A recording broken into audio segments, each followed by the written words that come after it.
Castro. No.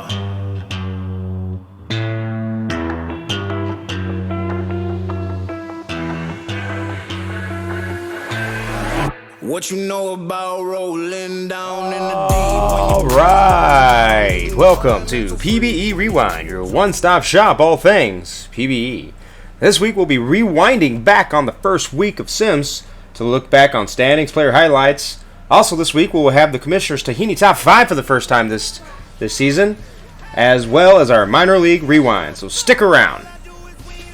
All right, we're going to move right into our top story of the year. We have J.A. Jazz from Sarasota, whom in the past sim faced off against the Toros and hit a career milestone with 150 career victories. And a 5-4 win, Jabs had his career 150 as he's now 150 and 99 on his career with a 602 career winning percentage and a 384 career ERA. To put this achievement into context, the all-time wins leader is Greg Steiner, who set the mark at 179, which puts Jabs less than 20 away from the all-time mark. A pretty incredible achievement to earn on his going away tour. We caught up with Jabs, and he had this to say about the achievement. I'm real fortunate that I had the opportunity to play with such a good group of players during my career, said Jabs. I just couldn't have drawn it up any better. I'm glad I got to do it here in the uniform of Sarasota, which is a great organization to play for. Story of PBE is the best starter for the month of May in New Orleans hurler Coco McQueen. Coco's been around the league long enough to appreciate the honor he received today after going 4-0 in the month of May. The 28-year-old New Orleans hurler has been named Pro Baseball Experience Pitcher of the Month. He fanned 27 and 30 innings logged with an ERA of 120, only allowing opponents to hit an average 185 against him. A fantastic start to start the season has put New Orleans atop of the East Division. Let's go ahead and take a look at the standings through the first week of Sims. We have over at the East, the New Orleans Rokaroos surprising everybody atop of the division with a 20-10 record. And another surprise, we have the Sarasota Supernova second at 15-13. Cancun 14-13, 4.5 games back out of first place. And the defending East champs, the New York Voyagers, 15-16, 2 games back out of 500. The Crabs at 11-15, the Apex at 11-18, and currently at the bottom of the list we have the Outer Banks Aviators at 10-18. Safe to say the East has been an absolute carnival in the division this season with the current standings, as the Aviators are playing pretty well but find themselves way back, and the Rokaroos and the Supernova are off to an extremely hot start to begin the season in the first few weeks. We assume that this is the first few weeks after all, so there could be a huge shuffle towards the middle and the end of the season, but it's a pretty interesting division to watch moving forward. Western Division, we don't have nearly the amount of surprises with San Antonio with a firm grasp at the top with the 23 wins and only 3 losses so far. Death Valley second at 20-8, and the Boise Raptors are 17-11. The Vancouver Vandals are keeping up with an even 500 record of 13-13, with the Nashville Stars at 13-16, the Demons at 11-21, and the Kashima Foxes struggling out the gate with only 5 wins and 23 losses. The West is a little bit more on par to what we predicted, with the Sloths atop of the division and the Scorpions not far behind, and Boise playing well. The Stars, my big preseason surprise, also struggled a little bit out of the gate, but they had probably the toughest schedule in the month, facing the Sloths, Death Valley, and Boise all in the first month. It'll be interesting to see how this division plays out, but if everything keeps going the way it is, the Sloths are on their way to another championship. All right, let's take a look at some of the player highlights. First off the bat, we have Scott Poe, who, after the first month, San Antonio's Poe is an early favorite for MVP, having slashed a .321 average with a league-leading 12 home runs and also a league-leading 32 RBI, 2/3 of the Triple Crown to finish out May. Poe is on an incredible pace, and if he stays hot in this way, and after a few more months, he's going to be an easy top MVP candidate. Marcus Reeves of the Providence Crabs is having an incredible first quarter, hitting .380 average with a .436 on base and 750 slugging. He currently has 38 hits and 100 at-bats with 10 doubles, 9 home runs, 19 RBI, and 20 runs scored. Giving the PBE pitcher some love, we're going to move over to Detroit's Molly Mitchell, who had an outstanding May, having pitched in 8 games, going 5-3 with a .286 ERA in 51 innings pitched. They may have had a league-leading 66 strikeouts to start off the first quarter on an unprecedented pace. The Sloss ace, Ryan Rose, also has an outstanding May, starting 7 games with a perfect 6-0 record and a .186 ERA, in 48 and 1 innings. Pitched only allowed 10 earned runs and 13 walks in all of May. It's pretty simple to say that the first week has been exciting. And if this is a precursor for the rest of the season, this is going to be a fun season to go along. All right, now it's time for everyone's favorite segment that's back to PBE Rewind. And that's going to be the old Commissioner Hummus's Tahiti Top 5. Take it away, Commish. And we're back with the Tahiti Top 5 Plays of the Week. I'm your Commissioner Hummus God. Let's jump into these plays.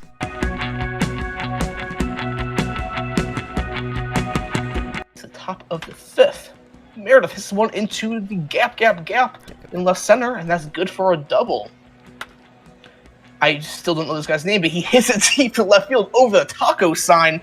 That's a 2-run shot. Still, all of these runs being scored on home runs. That's the first non-solo home run of this game. I will learn your name at some.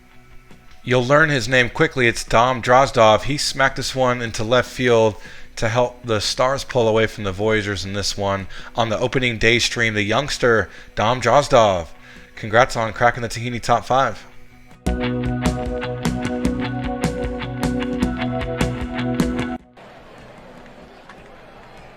Ooh, that's a good hit. Bunty into the gap. Into second very easily. Reeves, ooh, wild pitch though, and Bunty heads to third just like that. And Reeves gets the walk. And Tilly's, that's a big hit. Off the wall, scores 1. This should score 2. On the double, yes it does. Providence now up 3-0. Zelka and Tilly's batting .098. Hits a big double. Ooh, and this one's going deep. And that's another home run. Providence now up 5-0 on the 2-run blast. Very impressive 2-out magic here by the Providence Crabs, capped off with this Rusty Kuntz bomb to give the Crabs a 5-0 lead to break away from the Vandals here. Nice work. Top of the 9th, who is going to close it out? So Leung is going to stand the ball game and try and close things down. Next strikes out on 1 and 2, and here comes the white hot Bonanza. Bonanza will swing it 3-1, short first, and there's the second out. Di Stefano last hope, and he will strike out. The BPS wins, and they beat New Orleans 4-3. One of the best closers in the game, Tristan Lung, with a save opportunity, strikes Sneck out swinging. Then the Rougarous bring up Bonanza with 1 out.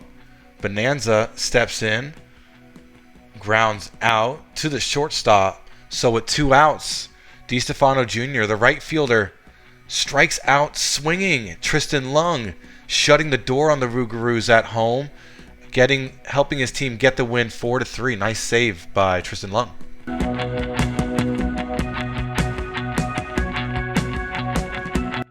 So Winters, who's hot lately. Oh, and that's deep in the gap. And that's going to be extra bases, going for 3. Standing up. What? And inside the park? Wow. He's safe. And I had to wait for the write-up. The inside the park home run. Clip that. Tahiti Top 5 number 1. What did I just witness? I incorrectly predicted where this play would land in the top 5 plays. Watch this in the right center gap. Goes around third, stuns me by not stopping at third. Slides head first at home. An inside the park home run to tie the game. Listen, minor league night always delivers. What a play. What an incredible play. Wow.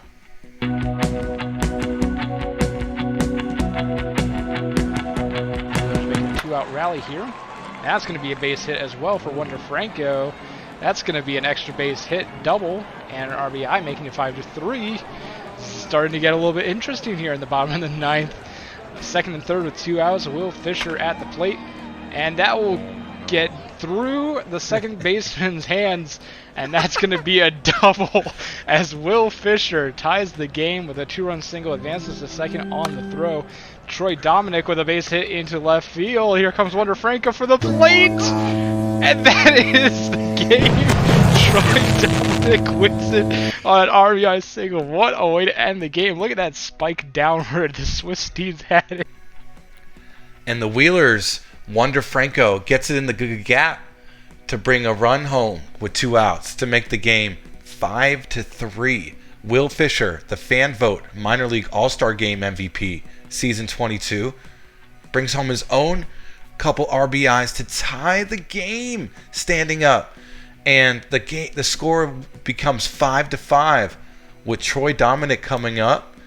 Puts it into left field. Can Will Fisher come home to score the winning run? And he does. The Wheelers, in walk-off fashion, beat the Swifties at home, stunning the Swifties with 2-out magic. Congrats, and thank you, 209 Tacos, for this branding. Thank you, Commissioner. Some great stuff as always. We had some big plays made in the first week, and if that's any indication moving forward for the rest of the season, this is going to be a carnival ride of a year. Well, that's it for this week. Join us next week as we return, as we look at the second week of Sims, moving closer through June and into July for the season 23, and we'll also bring you back some minor league rewind as we look forward to bringing you more news and notes around the league. Until next week, have a good one. Down in the deep when your brain goes numb, you can call that mental freeze.